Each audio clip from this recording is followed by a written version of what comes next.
El DeBarge is on the phone. El, what's going on, man? Hey, Tom, how you doing? I'm doing good. El's going to be performing Saturday, July 30th in Cincinnati at the Macy's Music Festival. That's right. That's big. They've got Frankie, Keisha Cole, Kim, Laura Isabor, and Charlie Wilson, to name a few. El, you're back out there. Back out there, yep. How you doing, man? I'm doing great, man. Doing great. Right after you put the hit album out, Second Chance, you fell off the wagon. Well, you know what? A little bit. Yeah, you disappeared, and everybody was worried about you. Yeah, well, I went to what I did was I checked myself into to a recovery center over in Jackson, Mississippi, and because I wanted to get that thing under control. I didn't want to get out of control. Mm-hmm. You know. And so we did, man. Get under control, man. Caught it right on time and went and got me some knowledge about what's going on, you know, with this whole relapse situation, because I don't want it to happen again. One day at a time, they say, huh? That's and real. One day at a time, and keep it simple, you know, and keep some positive people around you. You know, I did all of that. I was doing all of that. The only thing I hadn't done yet was get the kind of knowledge I needed, you know. But I was going on willpower, but you can't just go on willpower. You got to have some knowledge about what's really going on. That's the way it works, huh? Had you been in a program before, El? Never had been in one. That was my first time. Oh, really? Yeah, it was my first time. Yep. Well, you when you came out of jail, and you moved in with your managers, Mm-hmm. I thought you had been in a program. No. I went to I got stay on parole, and I did some parole stuff, but I never went into a full treatment center, man, where I would check in and just be there, you know, every day, all day. And how long were you in the program that you left in Jackson, Mississippi? I was there for 6 weeks. Yeah.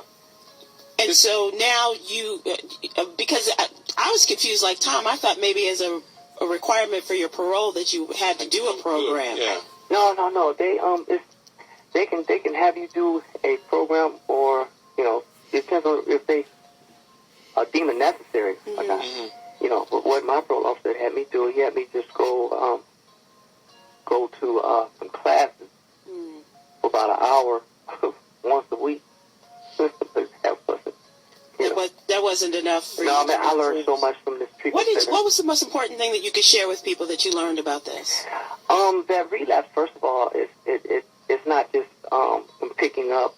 It doesn't start just when you pick up a drink or pick up whatever it is you're fighting, you know, a drug. Relapse better describes a situation that goes on inside a person. When you start seeing the old behavior patterns show up, when you start seeing some of the same attitudes and things, you know, that's when you should know that relapse is starting right there.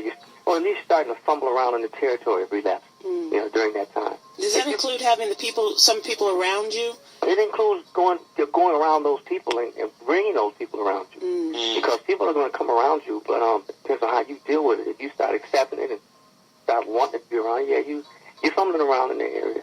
Because when you're on the road, the temptations have got to be unbelievable. Yeah, you know, temptations come and they go. They're always around. You just have to have a made-up mind, and you got to have some, like I said, I got some tools to deal with it now, you know, having gone to that dinner thing. Did the Amy Winehouse death scare you? Oh, man, it broke my heart, man. She's so talented, and you know, she just has so much going for it. Just broke my heart. Did you understand how people weren't able to reach her? Yeah, you know, I didn't really know that much about it, but I knew we hadn't heard from her in a while. Nobody was able to reach her, huh? No, in terms of, you know, just trying to, because she had been through a program. She came back in like a couple of months ago, and it was a horrible performance, and her family and friends were saying they just weren't able to reach her in terms of getting her back into a program that, you know, that kind of thing. Oh, she wasn't ready to stop. Yeah. Yeah, she wasn't ready to stop, man. I'm ready. Yeah, I'm ready to live. That's another thing. You got to be ready, man. I'm ready to live, man. I'm ready to do this, Tom. Come on. Let's do this, man. You had to cancel a lot of tour dates. Are you going to make them all up? I'm going to make them all up. As best I can. I was scheduled for a tour with Kim. Yeah, and you were supposed to open for Kim, and then 3 days before you started, you disappeared. Yeah, I decided to go ahead and just check myself in. I said, well, you know what, Kim, I just have to forgive me, and I hope you would. I know he does. Because, yeah, I had to save my life. Yeah. So now you go back. You're going to be at the music festival this weekend and getting back on stage. And just know, I wish you could really feel the love and support especially from our listeners, for you in this process. Everybody just wants the best for you, El. Yeah. Oh, wow. That's great. Yeah. And I know when you were in New Orleans, you had to have felt that. Yes, I did. Oh, man. It was awesome. The time is so good to have yet another chance. Yeah. That's what I'm calling it. Is that going to be your next CD? Yet another the last one was Second Chance. And the next one's going to be called Yet Another Chance. You guys are warriors. Y'all do this early, huh? That's what we do. That's great. Yeah. God bless you. Good luck to you. And in your Yet Another Chance, because we are really pulling for you. You're gonna be close to home when you get to Cincinnati. Are you gonna go by what is it, Grand Rapids? Not this time, because I gotta get on back to do some other things. I gotta get ready to come sing for you guys. I'm coming to Dallas, I believe, September 30th, I think. All right. Well, we're ready for you. Yeah, coming to Dallas. Y'all ready for me? Yes, sir. Okay. Yes, sir. All right. All right. Pipe still good? Everything's sounding right? Yep. Everything's sounding right. That's what I heard. I read the blogs from the Essence Music Festival. They said El DeBarge's voice has sounded better than ever. Oh, that's great. All right, El. All right, thank you. Enjoy the Macy's Music Festival in Cincinnati this weekend. All right, thank you. Later, El. Okay, Tom.